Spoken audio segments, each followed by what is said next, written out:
Hi, do you want to end the confusion that you might have around foods for fertility? Now, a lot of people have put on diets, and you might have been as well, which you just don't really enjoy. Or you think, oh, I've got to do a fertility diet, but you've got some resistance to it.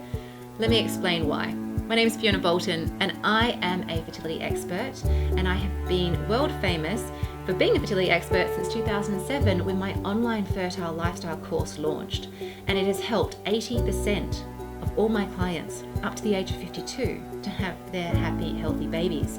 So what helps is understanding how your body is responding to absolutely everything. Your food, what you drink, how you sleep, how you manage stress, how you exercise, how you breathe, your beliefs, you name it. It's all to do with epigenetics. So I want to share some information with you today just to make your journey really easy and to not overcomplicate things. So the easiest thing to do is eat foods that bring you joy, because joy is the catalyst that turns fertility on.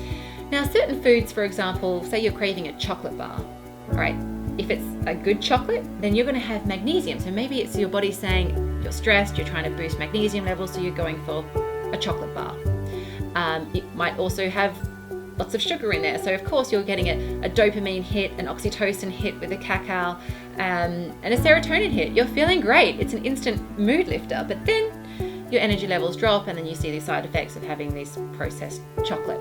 We want you to have a chocolate bar because you love it and it brings you joy and you're still in control of your life. But when you're consuming foods that are trying to really feed something emotional within you, then we want to have a look at what is that underlying emotion that you're missing, and let's fill your cup up so you don't need to rely on foods. You can have total food freedom where you can eat what you want and understand what's happening on an epigenetic level. And that includes how we can detoxify certain foods as well. So again, let's not go into the science of it. I'm going to keep it really simple. In a nutshell, you want to be avoiding certain foods and you want to be having certain foods. So the foods that I would recommend that you get rid of as soon as possible is obviously sugar and processed sugar foods. I'm not saying healthy fruits and things like that. You know, there are some fruits that are better than others. Obviously, berries, for example, are much better for female fertility than bananas. But for men, bananas are much better for male fertility. So there's a whole science behind all this, and I can go into that later when we have a complimentary consultation together. Because for a limited time only, I am offering everyone around the world one 60-minute fertile lifestyle consultation where I can help you to create the diet and lifestyle that you want so that you can get results just like my other clients. And in the meantime, if you want to get started before our consult, just jump onto the website, awakeningfertility.com, and you will see how you can get started with a whole bunch of free downloads that can give you extra support. So let's go back on track. So I would also recommend that you avoid corn. Your body cannot absorb corn. It's also absorbed as sugar in the body. Another thing you might not be aware of is carrot. You can eat a carrot, sure. Would you sit there and eat more than 3 carrots in one sitting? No.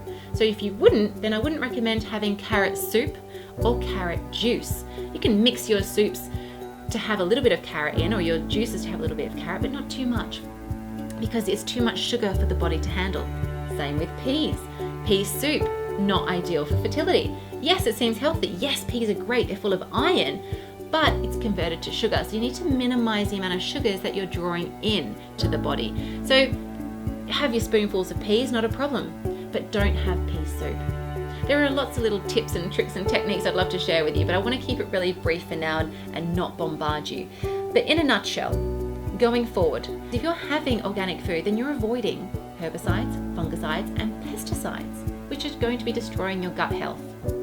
If you can't get access to all organic food, then at least peel the skin. So if you can't get organic lemons, grab the lemon. It's going to be great for your vitamin C levels. It's great for alkalizing the body. And you need to have an alkaline environment to keep disease away and therefore help with fertility.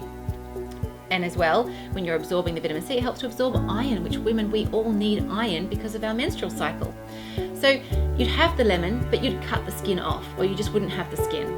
If you have organic lemon, it's actually a better investment because you're getting twice the amount of nutrients. As with any organic fruit or vegetable, you're getting twice the nutrients, same amount of calories. But with lemon, for example, you can put that skin in hot water and it will leak out folate. So it will give you the folate that you need for your daily quota in your cup of lemon water. So there's many things you can do with organic food, and it's definitely worth investing in. A lot of women say I can't afford it, but it's worth thinking about and investing in. Because honestly, the herbicides, fungicides, and pesticides are linked to fertility issues. So to keep things really simple, you're going to have organic foods as often as you can and as much as you can. And if you can't, then you're going to peel it. So if that means you're in an environment where you can only have non-organic berries or non-organic spinach, you just don't eat them. You try to have something else. That way you're not inhibiting your fertility. So I also recommend eating with the seasons. This is important. So in the middle of winter, I wouldn't recommend eating a salad unless you're adding warming foods to that salad. And for some people, they can tolerate chilies and they can tolerate ginger in their salads. Other people can't. So the best thing is get in touch with me. We can have a complimentary consultation, either the full fertility consultation for 60 minutes, or you can contact my staff in Powerfully Pure, which is my supplement range, which I highly recommend, and they offer a 15-minute consultation for anybody, anytime, as many times as you like. And that is powerfullypure.com. So either way, you've got lots of support, lots of solutions at your fingertips. I look forward to hearing from you later. Take care. Bye for now.